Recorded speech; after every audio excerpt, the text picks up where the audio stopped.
Family అంటే అస్సలు responsibility లేని ఓ సరదా సరదా ఫంకీ కుర్ర డైరెక్టర్ ఓ లేడీ నిర్మాతతో ఏర్పడిన పరిచయం మరియు ప్రేమ కారణంగా ఎలా responsible family man and successful డైరెక్టర్గా మారాడనేదే ఈ అనుదీప్ తెరకెక్కించిన ఫంకీ కథ. అందరూ అనుమానిస్తున్నట్లు ఇది ఆయన బయోపిక్లా లేదు, ఆయన ఫ్రెండ్ నాగశ్విని గారి బయోపిక్లా ఉంది. ఎందుకంటే ఆయన పెళ్లి చేసుకుంది నిర్మాత కూతురునే కదా. ఇక ఈ మూవీ కథ విషయానికి వస్తే, మా నుంచి కథ ఎక్స్పెక్ట్ చేయొద్దు అంటూ ముందు నుంచే ఆడియన్స్ బుర్రలు బ్రెయిన్ వాష్ చేస్తూ వచ్చిన నాగవంశీ పంచ్ డైలాగ్స్ మాత్రం బాగా ల్యాండ్ అయ్యాయని చెప్పుకొచ్చాడు. ఆ ల్యాండింగ్స్ అనేవి ట్రైలర్ కట్ వరకే పరిమితమని సినిమా చూసాకే అర్థమైంది. ఈ సినిమాలో బాగా వర్కౌట్ అయింది ఏదైనా ఉందంటే అది ప్రొడ్యూసర్స్ అండ్ డైరెక్టర్స్ క్యామియో. వాళ్ళు చెప్పిన ప్రతి పంచ్ డైలాగ్ ప్రజెంట్ సినీ ఫీల్డ్కి రియాలిటీకి దగ్గరగా ఉండడంతో పాటు ఫన్నీగా కూడా ఉన్నాయి. హీరో విశ్వక్సేన్ ప్రమోషన్స్లో సన్నగా కనిపించిన సినిమాలో మాత్రం ఒక్కోసారి ఒక్కోలా కనిపించాడు.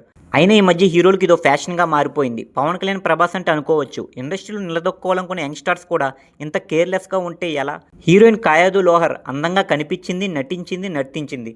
నరేష్ గారు చేసిన సీన్స్ అన్నీ బాగున్నాయి. విలన్ సంపత్ రాజును మరీ వీక్ విలన్గా చూపించి ఆయన స్థాయి తగ్గించేశారు. భీమ్స్ మ్యూజిక్ గుర్తుంచుకునే రీతిలో లేదు, సినిమాటోగ్రఫీ చెప్పుకునే తరహాలో లేదు, ఎడిటింగ్లో మిస్టేక్స్ ఉన్నాయి.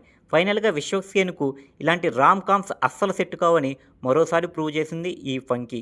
ఇక జాతిరత్నాల ఫేమ్ అనుదీప్ రాసుకున్న వన్ లైనర్స్లో కొన్ని మాత్రమే చిరునవ్వు తెప్పించగా ఇంకొన్ని చిరాకు తెప్పించాయి. అట్లాస్ట్ ఈ మూవీకి నేను ఇచ్చే రేటింగ్ 2/5.